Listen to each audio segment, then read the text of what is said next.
Hello and welcome. It's Tony Zayas from the SaaS Founder Show, and thanks for joining another episode. Excited to talk to someone who is in Europe, on the other side of the pond here today. Going to be talking to Lilia Stoyanov. She is the CEO and founder of Transformify. Super exciting business, and Transformify is actually a platform that revolutionizes the way companies of all sizes hire, manage, and pay remote teams, contingent workforce, and freelancers. So very timely for today's world and workforce. With that, I'm going to bring Lily on. Hey, Lily, welcome. Thank you for joining us. Hey, Tony, many thanks for having me. Absolutely. Excited to have you here today. And tell us, I read the brief description of Transformify, but I would love to hear you describe the business and tell us what it's all about. Imagine that you need to grow your business across the globe. And obviously, you need to hire at least marketing, sales force in your countries. How do you do it without setting up a legal entity there? Doing so is extremely expensive. It takes time. There are many hurdles involved. That's what Transformify helps you to do. If you're growing, first of all, you need to find the right people, and we have an awesome applicant tracking system to help you find the right people and then to navigate them through the entire process. After that, you find them, and the next step is well, you need to onboard them. You need to collect documents, you need to check if these are the right people. Imagine in some cases there are criminal records that require background checks, etc. You need to be prepared for audits, and you want to store all this in one place, don't you? That's what we do as well. We have HRIS system that allows you to onboard all the people, regardless if they are freelancers, if they are full-time employees, part-time employees, doesn't matter. And then once you have all this in place, obviously, if these happen to be freelancers, you want to seamlessly pay them. Do they know how to issue invoices? I bet no, unless you're hiring accountants. The majority of people who provide services as freelancers are not prepared to be in compliance with the tax legislation. Instead of losing their time, imagine this is a sales representative.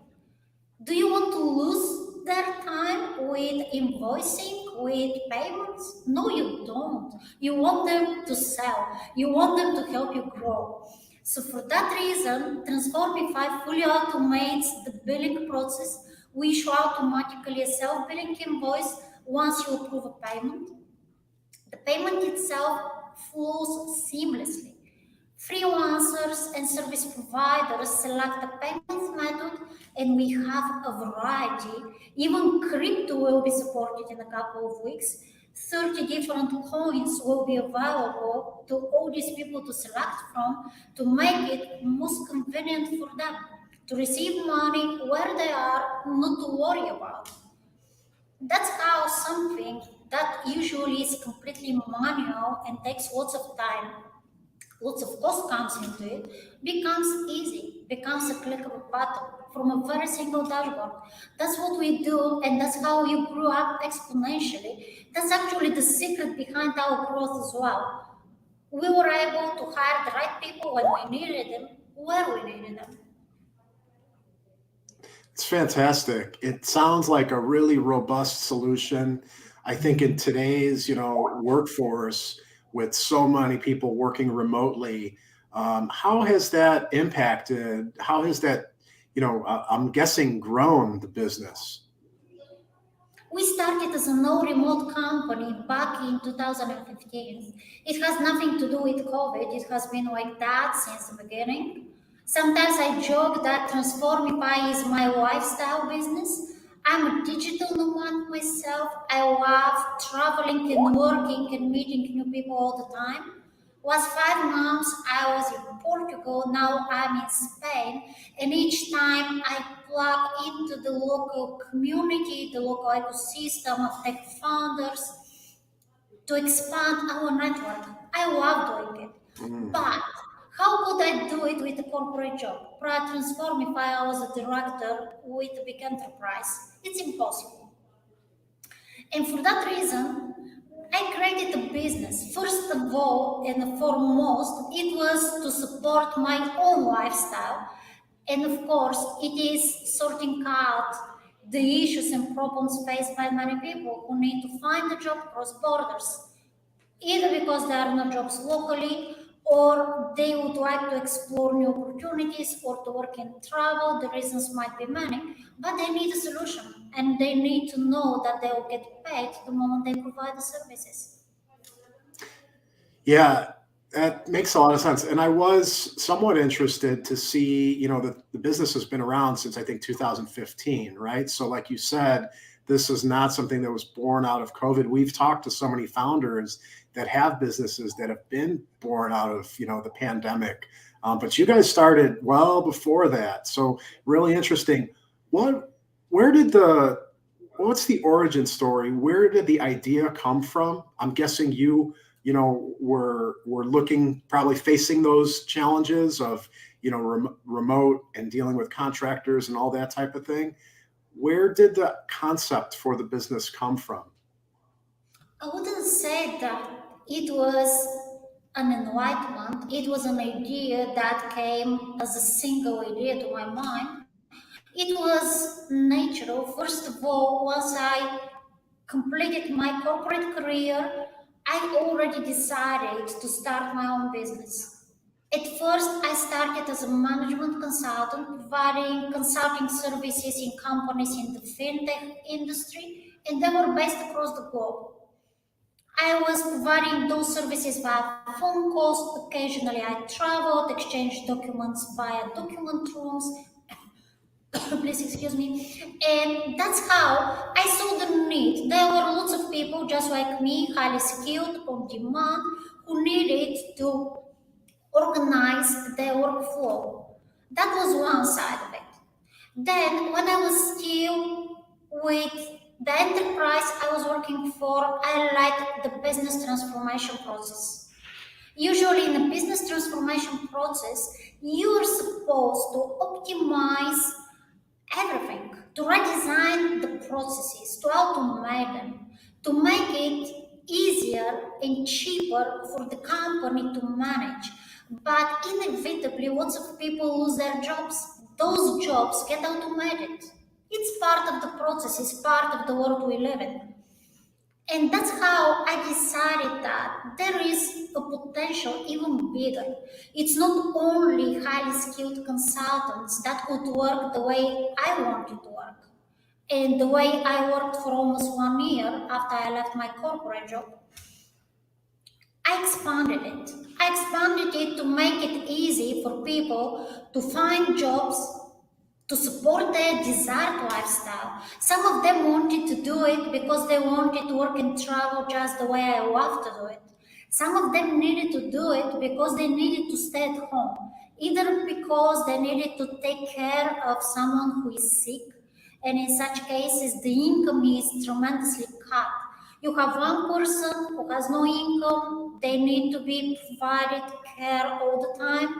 Another person needs to stay at home as a caregiver, receiving a very small welfare payment, and the family struggles.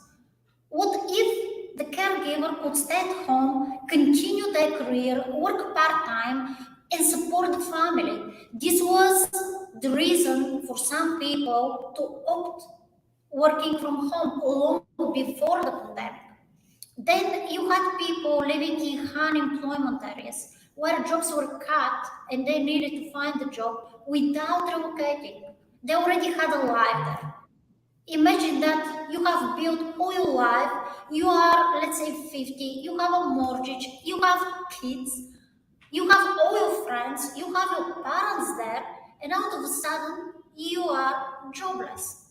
No jobs. The only option is to relocate even abroad, and you cannot do it. It's not doable. Do you need to do it? No. There is another option. And that's how the business model of Transformify evolved over time. It started with addressing one audience, and these were the highly skilled consultants first.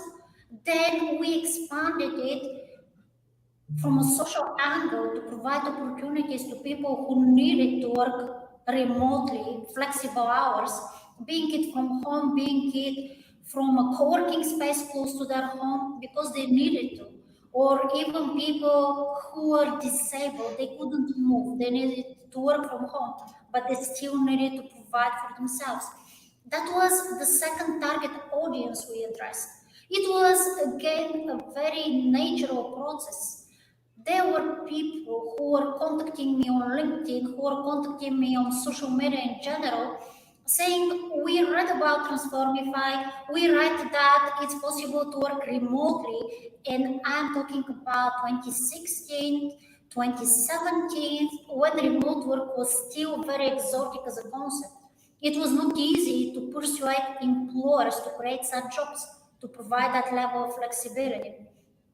But we were doing it, especially when corporate social responsibility got involved. It was much easier to persuade employers to create such jobs and to offer such jobs to those who needed them. And then over time, our audiences expanded a lot. And now there is hardly any audience we are not addressing. We have careers that are being paid working on demand via Transformify. We have researchers who are working on a variety of projects. We have anything that comes to mind. And you wouldn't believe that these people would be working on such a scale. But they do because that's how they see their life. That's the best for them. That's great. It's a fascinating story. I would be curious, how did the business of years through the pandemic with this explosion of remote work and contract workers and all of that, what happened to the business over the last couple of years? We expanded tremendously. Last year, we saw tenfold growth, which is 10 times versus 2020. Can you believe Wow. that? And it was a very hard year to everyone, but not to us. We were addressing the problems faced by many people, enabling remote work. And then the year before, in 2020, we were growing a lot as well. To us, the pandemic actually had a positive effect. It made it much easier to sell the concept to especially big enterprises, telling them, look, there are people who can work from home. Now the pandemic makes you accept the fact that they're working from home. There is nothing else you can ask for. Then please address your processes, address your security systems, address everything that needs to be addressed, provide the necessary tools to make sure that your employees receive the best they could receive in terms of work balance, in terms of career choices, in terms of flexibility. That's how you can have them, that's how they'll stay loyal to you. Instead of leaving your company, we have seen the great resignation. It is much easier now to go to someone, let's say an HR director, with all those arguments, and he or she would listen because they see it, they face it. Before it was hard, really hard. Yeah, it sounds like an incredible solution for the times. How did you, with that growth that came over the last couple of years, what were the primary channels? Like, how are people finding out about Transformify since it is such a important solution for what many companies were going through? You may find this fascinating, but we have a zero marketing budget. Wow. We are not advertising on social media. We don't have pay per click or anything like that. The way we do it is, first of all, seen as risky, but I believed in it and it proved to be successful. At the beginning, during the first 3 years, the majority of the businesses using Transformify used it for free. It was completely free. Then we slowly switched to a freemium model, but those who have tried it were already spreading the word. They were inviting others to try it out. We have, I would say, 70 to 80% of all our users coming through our referral program. It's like that. If you have a happy user, they bring more, they trust you. The referral program itself is also something I would really recommend to all SaaS founders. It's neglected. I know that many SaaS companies have never even considered having one. A referral and affiliate program is something almost the same, but the major difference here is that instead of recruiting affiliates, you have those happy customers who are already with you, referring new customers. Sometimes they refer their own user base on a revenue share basis. How it works: Transformify shares 20% of its revenue with all partners referring new businesses. We have other SaaS companies, they have their own big database, these are their own customers. But because we don't compete with each other, in most cases we even complement with each other. They are happy to refer their customers to us. It becomes a new revenue channel to them. We share 20% of the revenue over 6 months. Especially during the pandemic, when many companies struggled with declining revenues, monetizing their user base through a referral program was life saving. That's how we even help many of them to survive. But it also fuels our growth. It's much more efficient than any paid traditional marketing out there. If it is pay per click or social media marketing, you pay before you see the result. You see the result only after some time. You can measure the return on investment, let's say in a month after the campaign, and even after that time, it's somewhat ambiguous. With referral programs, especially if it is revenue share basis, because it could be on a different basis as well, it's easy. You pay only if revenue is generated. Otherwise, you don't pay. That's how you don't burn cash. First, you collect, and after that, you share. And it's fair. It's fair to everyone involved. So please think about it. And if you can structure such a referral program, this could really fuel your growth. It could be exponential, and everyone will stay loyal to you. These are existing customers. They are bringing more customers. They stay with you. They become your ambassadors because they have a vested interest. I would love to hear more about how you grew that referral program and the freemium model. We have a lot of SaaS founders we talk to that use a freemium model, and usually there's some challenge in figuring out how to get the free users to become paid users. How did you guys go about that? It is tricky. I'm absolutely on your side with that. But depending on the business model, first of all, you need to have some service that easily can be offered for free because the underlying cost to you as a founder is very low. The fixed cost is very low. Your bottom line needs to stay low, otherwise, you may not start generating revenue early enough to survive. That's the risk. You need to know when to start monetizing. You need to have very clear timeline for that. Once you figure this out, then you have that service, that subscription that could be offered for free. And here it is one objective. The objective is as many target users, target buyers to subscribe and try it out. If they're happy and you need to make them happy, first you need to make sure that your product works and the user experience is impeccable, then they'll start talking about it. You can even ask them, you get it for free, but please, here are share links, and we had nice share buttons to share. And they were doing it. It was give back.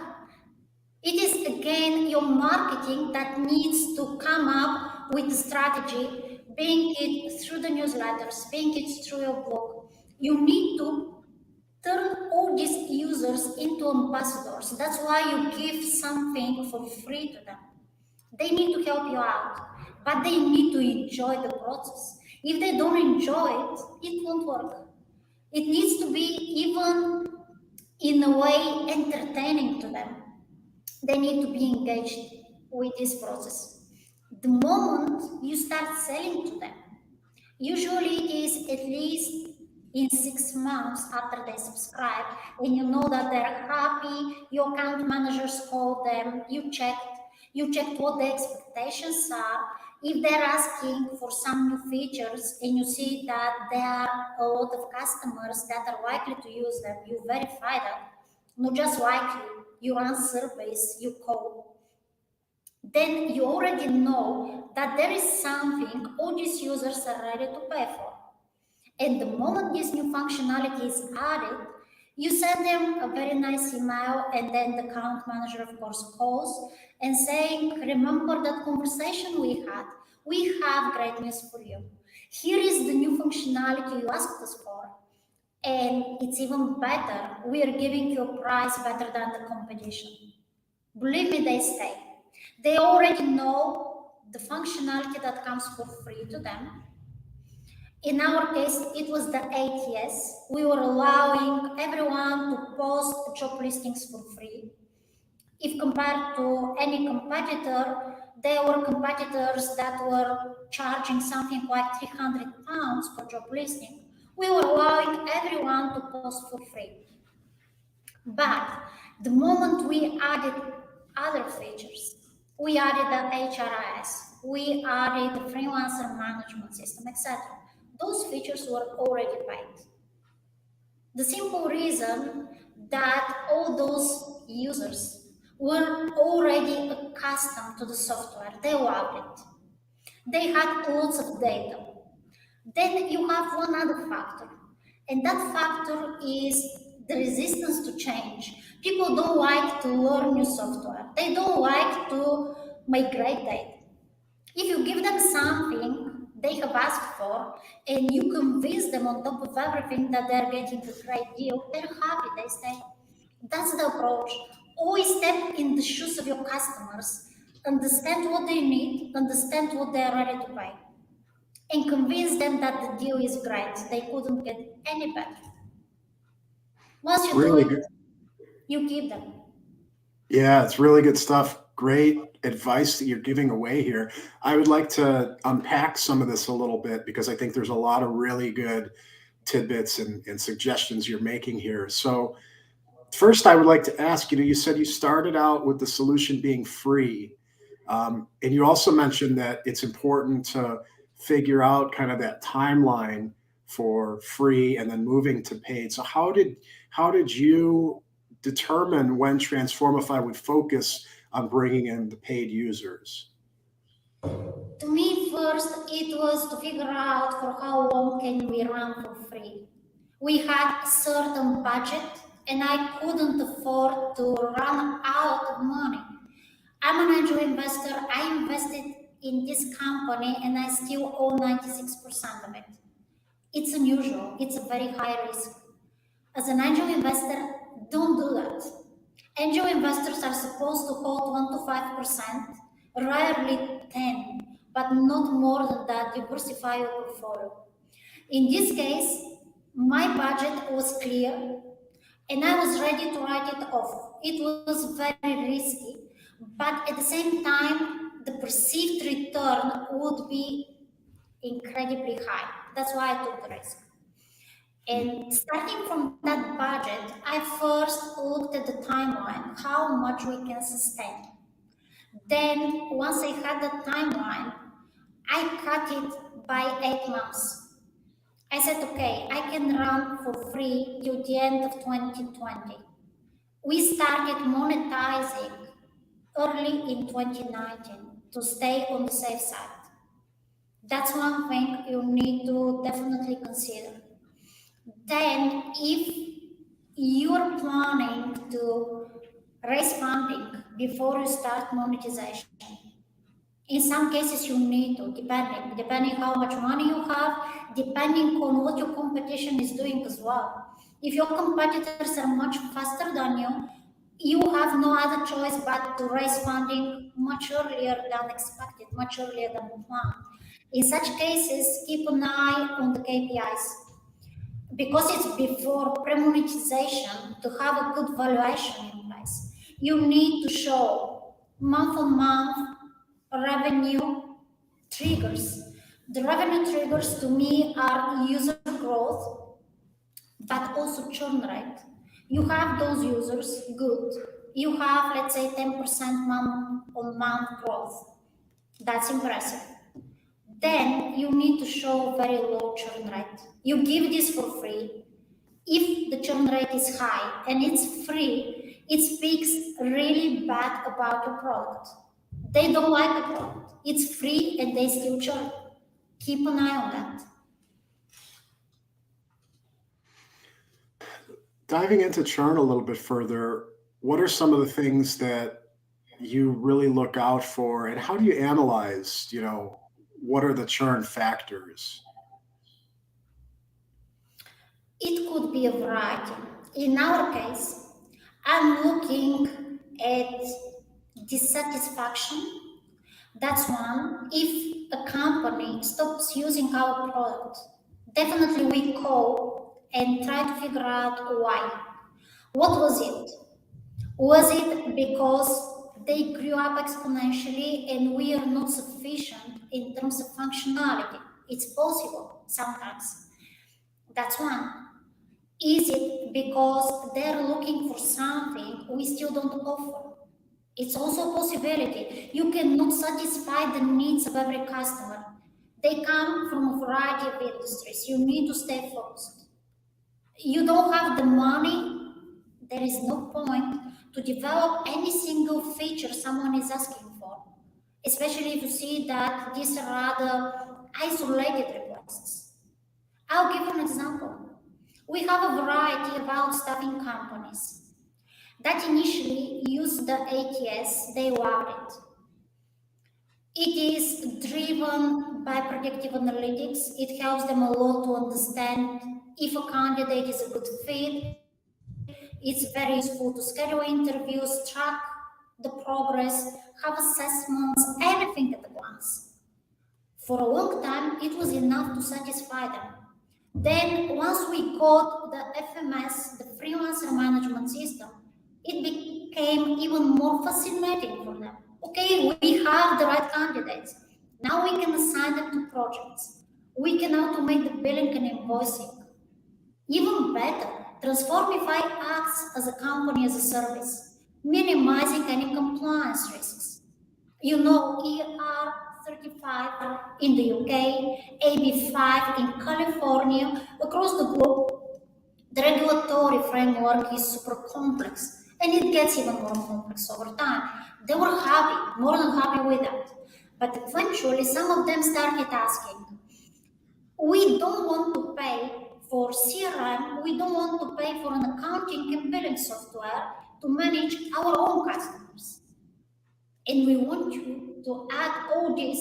So we needed to add a complete functionality, act like an accounting software that is issuing invoices to their own customers, taking care of submissions to a variety of tax authorities across the globe, compliance, etc. This is not our business. We are a workforce management system. We are not an accounting software provider. It makes no sense. Of course, to them, this is extremely useful, especially if it comes in the same price. So they pay the same, but they save from paying subscription for their accounting software, billing software, CRM to track, etc. I'm not developing this. It's not my business. It's not where I need to spend money. On top of that, these are just the outstaffing agencies, which are a small percentage of our users. And if we potentially lose some of them because they find another solution which is specifically designed to address the needs of the outstaffing industry, I'm happy with that. To me, that churn rate wouldn't be something I would worry about. I would rather shift the effort of the business development team to our primary audience, to those 70% of our customers that are mid-sized or enterprises and need precisely what Transformify has to offer. That's how we designed our product, having them in mind. No doubt, staffing agencies with all their needs. You need to always ask your question, look at your customer base. What's the ratio? What are the cohorts? The cohort analysis is, for those SaaS founders who are not familiar with it, it's grouping your customers into cohorts. And in each cohort, you have certain criteria that applies to the customers, being it the industry, the size, how much they pay. It depends on your business. You need to define that criteria. Once you define it, you know which cohort is best for your business. It's the highest profit margin, it's the lowest churn rate, it's the lowest need of any maintenance whatsoever. These are the type of customers you want. Okay, you have the other cohorts. Of course, don't say no to all of them immediately, at least not immediately. But don't spend too much time and effort to satisfy all their needs because they are not your target. You're wasting your time and resources if you're spending it there, especially if the profit margin is really slim, which happens as well. What would your advice be to a SaaS founder who's trying to balance that? They're getting feedback from users, and some of the users are saying that the solution doesn't meet all their needs. At the same time, they're starting to suggest features that start to move outside of the realm of the focus of the platform of the business. What would your advice to them be? How do you balance that?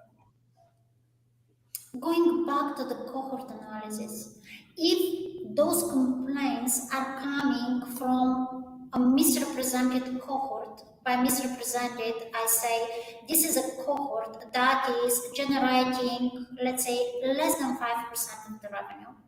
It requires lots of maintenance in terms of account managers calling these companies, trying to cater to their needs because they have lots of demands. Then the best is simply tell them at the moment we are not planning to expand our product into that direction. And for that reason, we are more than happy to do whatever is needed to satisfy the needs that are already addressed. That's why you came to us in the first place. If they're unhappy with that, let them go. It's better. It's better than having dissatisfied customers who talk around. And they're dissatisfied because they believe that you need to address their needs here and now. Just don't raise such expectations. That's great.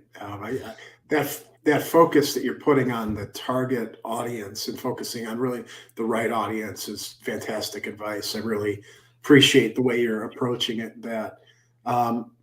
Going back a little bit, you mentioned talking about the referral users and the importance of engaging them and keeping them entertained. How has your company gone about that? I would just love to hear a little bit. We have a variety of marketing initiatives which are non-conventional. First, it was our blog. We started not only publishing on our end, we were also asking others. It could be in the industry, you know that you need to create backlinks. That's how your rank goes higher. We were exchanging books.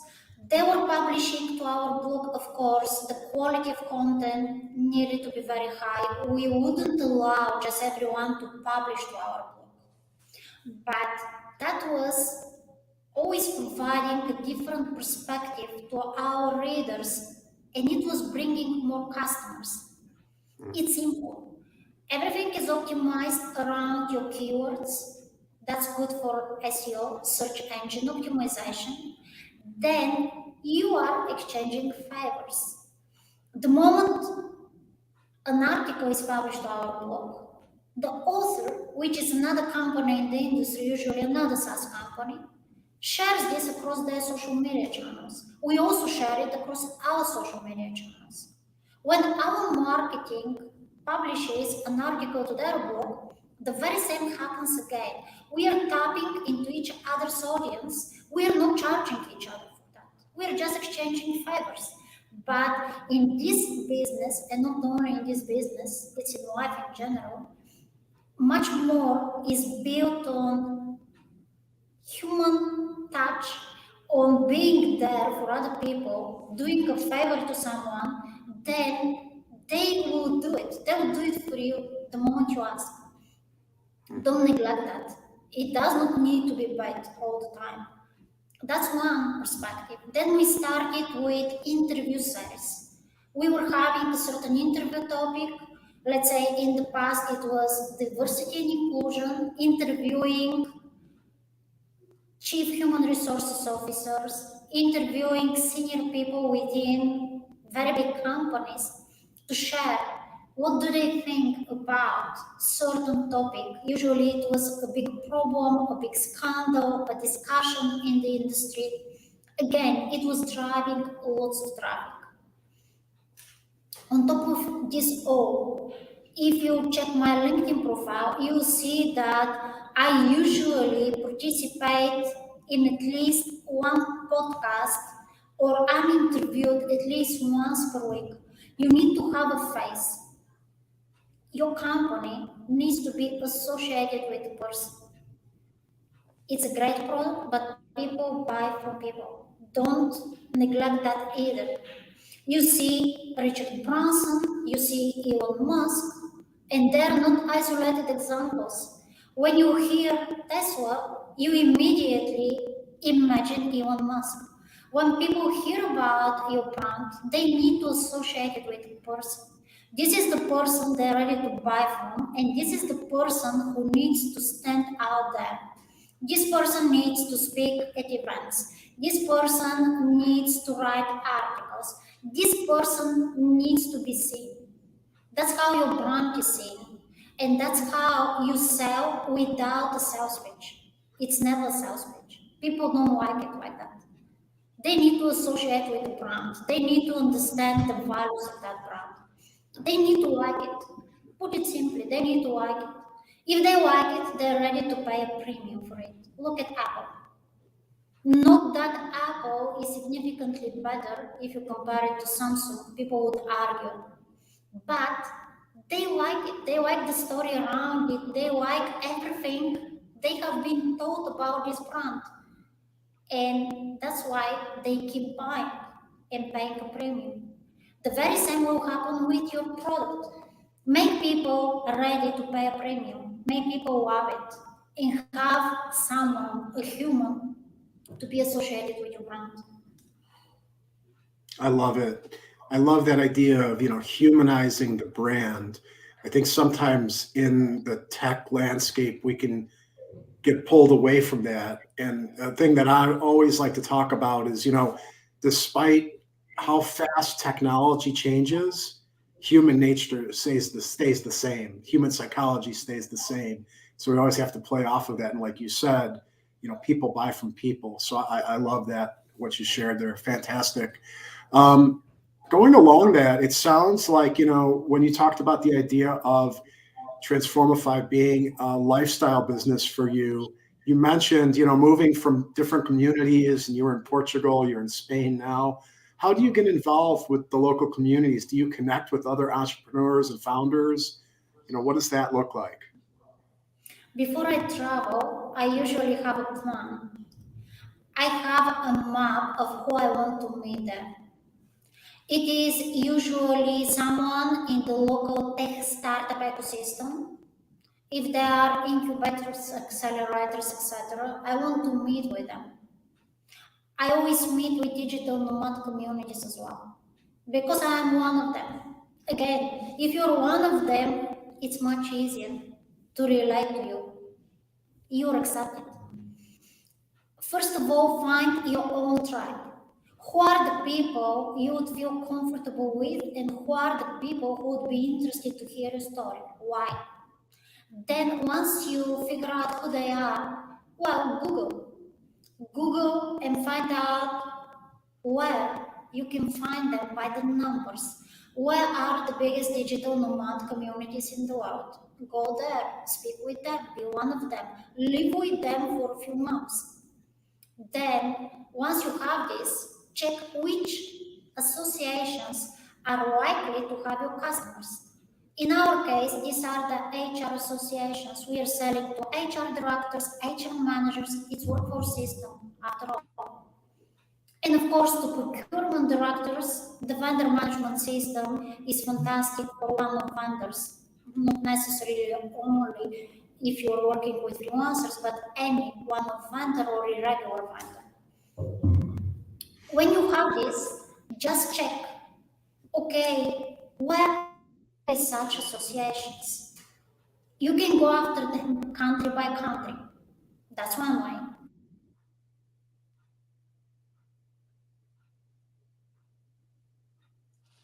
Lily, I think you're breaking up here a little bit on us.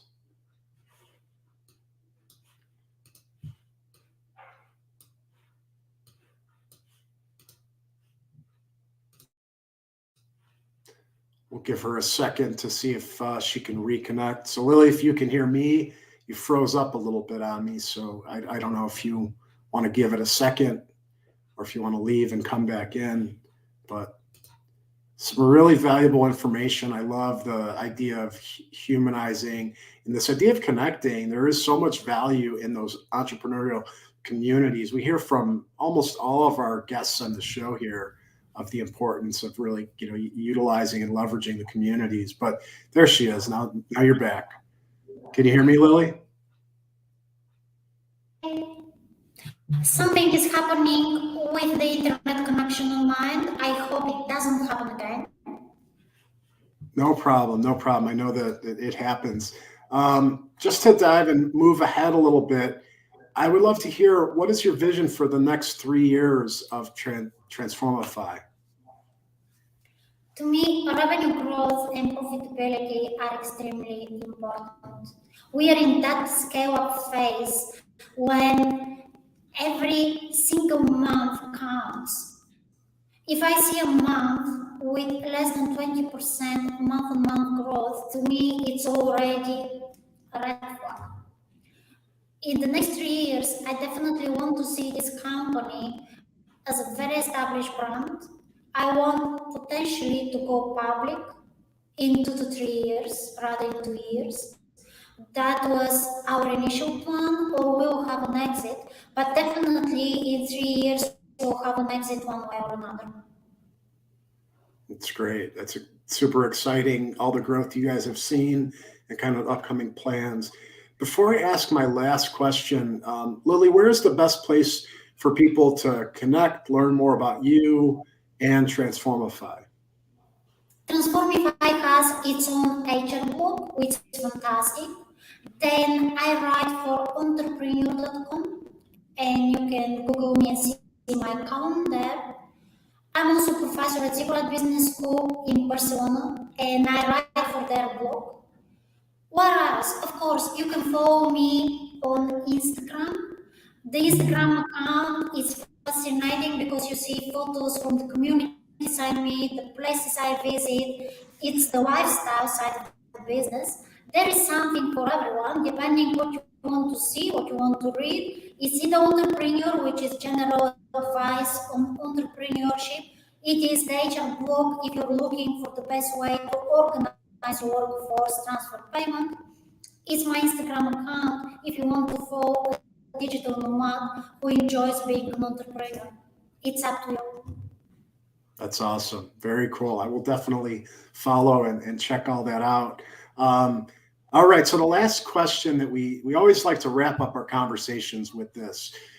If you were able to go back before your entrepreneurial adventure and sit down and have a cup of coffee with your younger self, what is the one piece of advice that you would give? Stay focused.